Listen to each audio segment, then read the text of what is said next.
I firmly believe I'm the steward of a generation not only of family members, but a generation of business leaders here at the company, a generation of staff, a generation of stakeholders throughout the business. And as a consequence, my role is to steward that through that generation and to leave it better at the end than I started. And I think if anyone follows that in life, that's a really good North Star to follow. Under your leadership, Duha Group has grown from a small regional printing company into a global leader in color marketing. Can you talk about your philosophy around growing the business? The part that I'm most proud of is growing that global business. But I think it was how we did it, because we didn't have a big budget. In fact, we had no budget to do it. And so, we grew organically, we grew with technology, we grew with innovation, but we also grew with relationships and with partnerships. At the end of the day, it was really done based on handshakes and understanding. There's a mantra that you have said over the years that our team reminds me of often, and that's ready, fire, aim.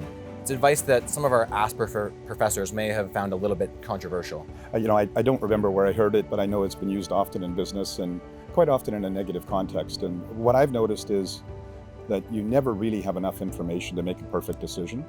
And I find that people can get almost decision paralysis trying to overanalyze should you or shouldn't you take a course of action. I quickly became aware that once you felt that it was the right thing, your intuition was do it, just do it and get on with it, and then fix what you need to after the fact. So ready, fire, aim. You've grown Duha into a global presence, and you've really kept the business rooted in Winnipeg, and that's been a really strong value for you and for our family. Can you talk about why Winnipeg and what makes Winnipeg unique for our company? It's an incredibly timely question, given all that's going on in the world right now. Over the last several years, we've gone through sort of a rationalization of our global presence and where we want to be. And I'm proud to say to the group that we made the decision that Winnipeg was the best place to be in the Americas. And that's a fresh decision. That's only been made in the last couple of years. So that may have been reflective of many decisions in the past, but it's been reinforced most recently. So one of the major reasons why I think Winnipeg stands out is just the size of the community. You're never more than 1 or 2 degrees of separation away from understanding or being able to access key decision makers in the community. You can ask questions, you can learn from the answers, you can understand them better when you can ask the why. But then, more importantly, if you choose to, by simply getting involved in the community, you can help influence and change those outcomes. And I think that's extremely important, and I hope Winnipeg never loses that charm. Over the years, you've been a very strong mentor for me and countless others here in the city and around the world. Can you tell us about your philosophies and give advice to the next generation of business leaders? The first thing I would say is just tenacity with humility. You have to be hard, and you have to be driven, and you have to be prepared to do more work than anyone else if you really want to achieve something. But you have to recognize that that doesn't make you a Superman, and that at the end of the day, it's going to be everyone else around you that gets stuff done. The second thing I would say is just do it. Here's the dirty secret. Everyone's afraid to fail. So start with not being afraid to fail, or maybe be afraid to fail, but work bloody hard to avoid failing. But recognize that fear is in everyone. You talk a lot about your time at the University of Manitoba, and you've remained very involved in the school, both the Asper community and also we're getting involved with the President's Advisory Council.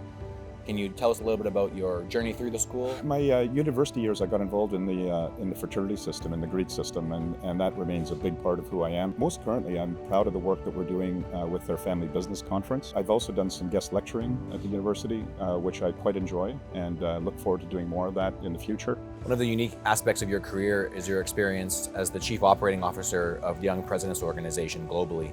Can you tell us about that? Sure, I became involved with YPO around my 40th birthday. The Young Presidents Organization is as it stands, and so obviously I'm not a young president anymore. For me, a couple of things that I really discovered at YPO that really fit with me, and that was the aspect of lifelong learning. The second thing that I think I would speak to, when you run a business, people have a natural tendency to want to say yes. But leading another leader, you need to do it with something more than just authority. And so those are the things that I take from my YPO experience. You've recently taken on a role as the chair of the Manitoba Business Council. Can you talk about that experience? The Business Council is a group of CEOs that have come together collectively. We represent about 2/3 of the of the employment and the private sector employment in the province. I take the role very seriously. I think myself and our fellow CEOs in the organization are genuinely interested in making Winnipeg and Manitoba a better place to live for everyone. And by collectively talking about the issues that we see and being proactive in terms of helping provide guidance from a business perspective, how to create business wealth in order to pull the social cart, as our Premier would say, is an extremely important aspect of and I take the role very seriously. You always put your full heart into everything you do, both the business and the family and the community. And they say that if you want something done, give it to a busy person. And there's for no one that truly embodies that more than you. And I think because of your commitment to community and involvement, that you really deserve this Lifetime Achievement Award. Thank you.